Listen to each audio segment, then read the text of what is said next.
Hello, people. This is Eric Cobra. And Rana Naraja. And Warlord 1? And Givenir. And this is Let's Play Lone Wolf Blind, Dawn of the Dragons. Anyone remembers what happened last time? We beat the snot out of a group of brigands. A group of raiders. From... from Eldenora. Yep, you kicked the ass of brigands, bandits, raiders, ravagers, marauders, and all other kinds of nasty people. Yeah, let's just keep doing that. Yeah, although there hasn't been any dragons yet in Dawn of the Dragons. Huh. We also talked to a baroness of something. Yep. Also, one of the viewers noted there was an annoying lack of cute monsters in this one. Yeah, that's a good point. Maybe maybe the book will make up for it at the end of the book. Yeah. Maybe the book will make up for it at the end of the book. Maybe the book will make up for it towards the end. Maybe there are dragons. Maybe they'll be cute. Yeah, it's a nice night for an evening. Although I have to admit, it'll be hard to kill a dragon if it looks like a spike or something. I don't think it'll be a little pot-bellied purple dragon with a list and a quill. I think that if Nor hires a dragon, it'll probably be a bit more fearsome looking, though probably still cute. You'll find out. Yeah, will you excuse me a moment? Someone is banging on my door. Okay, we'll be right back. Somebody's banging Rana's door. We're back. Rana has to do the dishes, apparently. Yeah. You have sharp ears, you know that? Well, we are all connected to one another in conversation, so it's not like it's hard to hear. In any case, you reach the city of Vanamore late in the evening, long after the sun has set beyond the western horizon. The guards at the west gate do not at first look kindly upon a travel-stained rider of unknown origin, but when you show them the Star of Palmyrion, the medal that their leader, the Elector Manatine, awarded you for your victory over the evil druids of Rule, their cold attitude undergoes a dramatic change. The guard sergeant apologizes profusely and escorts you personally through the capital streets, past a well-ordered collection of dwellings and public buildings, to a grand palatial edifice in the city's northern quarter. It is the Electors' Hall, the seat of the Palmyrian Republic. Trumpets and... Yeah, trumpets! That would be the trumpets announcing your arrival as you stride through the hall's great arched doors. Senators and officials stop momentarily to stare, then their attention returns to the affairs of state, which strikes you as unusually urgent. Dude, I just like to point something out. Senator is how you say it in Danish. In English, it's senator. Senators. Senators, correct. Senators. Because British people like to talk fast, I'll assume. Ah. It is almost midnight, yet the Elector's Hall is a buzzing hive of activity. You meet with Elector Manatine in his war room, where he and his generals are poring over maps and battle reports. He welcomes you with a warm handshake, but his countenance seems unusually dour and agitated. You're soon to learn why. It is good to see you again, Grand Master, he says, forcing a smile. I was expecting you. I received word yesterday from Queen Evane telling me of your urgent journey. Yet it is unfortunate that your visit should come at this time. I would have hoped to have given you the kind of welcome you truly deserve. The Elector then introduces you to his generals, who acknowledge you with his soldierly salutes. As you can see, we are at war, Grand Master, he says, sweeping a hand over the maps which lie strewn across the state table. The new ruler of Eldenora, a low-born blackguard by the name of Luther, who dares to adorn himself with the title Prince of Duodon, is attempting to seize on... Give me a moment, I have to write this down. You already have Luther. He tried to kill us. Yeah, but now we know that he is the ruler of Eldenora. Yeah. Who is the ruler of Eldenora? His title is Prince of... What was it? Prince of what? Duodon. Duodon. No, I don't want to do a done. Well, then Duodonet. I don't care. Okay, I've written it down now. Continue. is attempting to seize our northern territories. We are locked in battle with his army of cutthroats near Holona, and though it pains me to have to admit this, we are hard-pressed to contain his advance. This war has come without warning, and we were ill-prepared. We have a few reserves, insufficient to support the Holona garrison and to counter the many small units of Eldanorn horsemen who are ravaging our plains. Oh hey, that was one of those units you absolutely crushed. Probably. Yay! This is a dark and testing time for us, Grandmaster, but e'en so, I shall aid you all I can. You learn that the Elector has already elicited on your behalf the help of High Major Cortes of Cassion. Cortes is reputedly the richest man in all of Magdemund. Manentine tells you that Cortes has ordered the construction of a sky vessel to transport you swiftly to Sumberland. This craft is presently being built in Cassion, and the High Major has sent word that you should go there as quickly as you can. His teams of skilled artisans are working on the craft day and night, and he is confident that it will be completed in 15 days' time. In times of peace, you would expect the 850-mile ride to Cassion to take a little more than 2 weeks to complete. But peace... What? What? I heard 15 days and then... Okay, will be completed in 15 days' time. In times of peace, you would expect the 800... I can't hear you! Dude! You're dropping out! Does anyone else have that problem? Yeah, you're dropping out on my end. The last thing I heard... Can you hear me right now? Yes, I can hear you The last perfectly. thing I heard was constructing a sky vessel. Constructing of a sky vessel to transport you swiftly to Sommerlund. This craft is presently being built in Cassion, and the High Major has sent word that you should go there as quickly as you can. His teams of skilled artisans are working on the craft day and night, and he is confident that it will be completed in 15 days' time.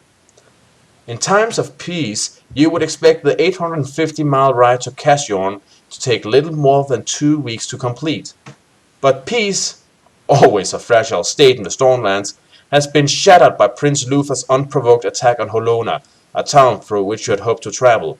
Anxiously, you ask the Elector how the war against Eldanor will affect your chances of reaching Cassion swiftly. Sadly, I cannot predict the future, Grandmaster, he replies. The war bodes ill for both our causes. However, I shall do what I am able to speed your journey onwards. The Elector motions to one of his guardsmen, who turns and leaves the war room. He soon returns with another soldier who wears the uniform of a captain. At once you recognize the captain. It is Sermaine, the brave hero of the Darklands War, who guided you to Stonewatch in the Forest of Rule during your quest to thwart the Zenith Druids 2 years previously. "Hail, Grandmaster," he says, his battle-scarred face beaming with delight. "I am pleased to have been chosen by the Elector to escort you north to Holona." "Well met, Captain," you reply, shaking his steel hand. "I could not have wished for a better traveling companion." Elector Manentine permits you to the use of his private chambers, which adjoins the war room, where you're able to get a few hours sleep before dawn. Then shortly after sunrise, you bid the Elector and his generals farewell and leave the city, with Captain Sermaine in a military coach bound for Holona. An escort of cavalry outriders accompany this armored carriage in case you should meet unexpectedly with a unit of rowing Eldanorans during your journey east. Thankfully, the journey proves swift and uneventful, and as the day is turning to dusk, you find yourself approaching the military outpost of Stonewatch. You stay at this fort overnight and then continue on to Holona in the morning. For most of the journey, you experience a sense of unease, a premonition that something is wrong, but it is not until you catch sight of the city shortly before noon that your fears are realized. Holona is in turmoil. The approach roads and outlying fields are littered with scores of broken wagons, dead horses, and the ruined impediments of war. Palmyrian soldiers sit dejectedly on the frost-hardened earth, their glazed eyes and bandaged limbs bearing grim testimony to the bitter fighting that is taking place just a few miles to the north. Battle-weary officers ride among these exhausted men, cursing and coaxing them in a half-hearted attempt to rally them to arms. Few heed their call. Well, the situation does look pretty grim. I mean, yeah, when I look at my map, Holona is on the border between the two countries, but I don't know. That's the only place where they're fighting, then maybe the other Norns are sending raiding parties across the border and other places, because it's rather weird. That's the only place where there's constant fighting, because the border between the two countries is actually pretty long. Hmm. So maybe they've just posted their main army there to keep the main Palmyrian army occupied, and then they're sending raiding parties in to just destabilize the country from behind. Sounds Yeah, and logical. the situation really is bad if some of them has reached as far as Telestria. Yep. I mean, think about it. We met some of them at Pine Peaks Abbey Mhm. last time. That's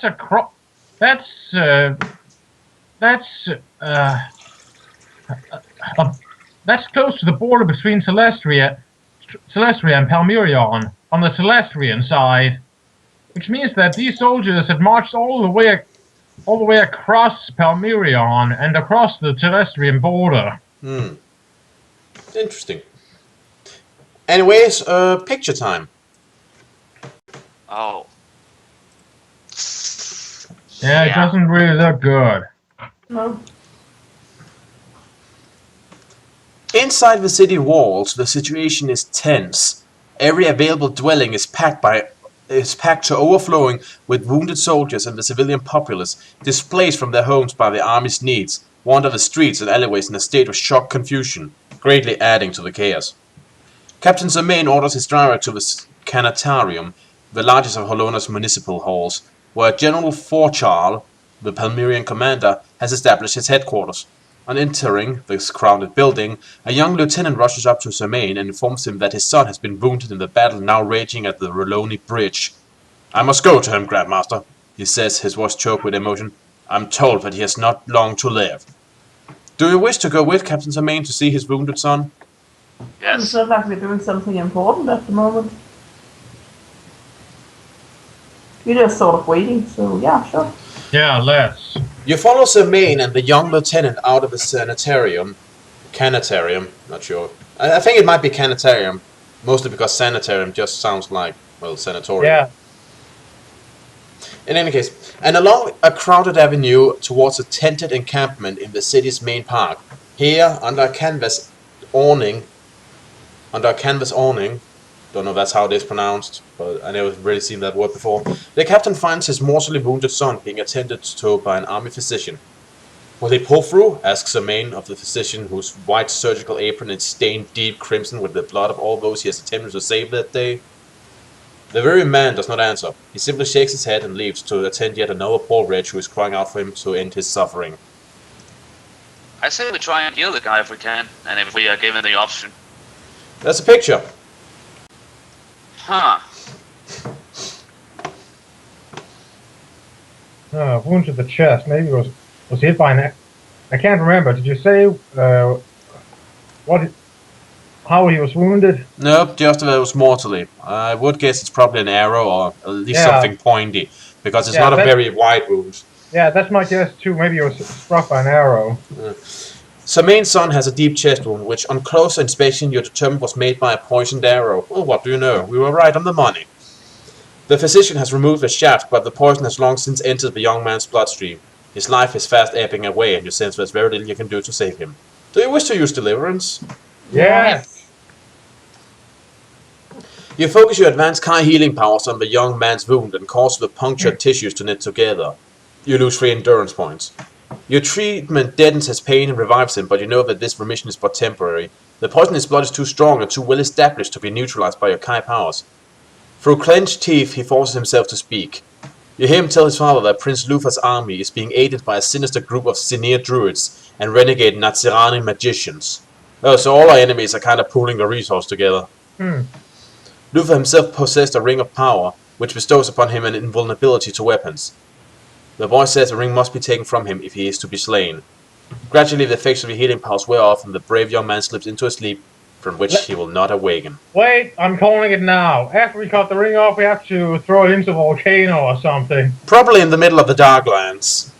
Correct.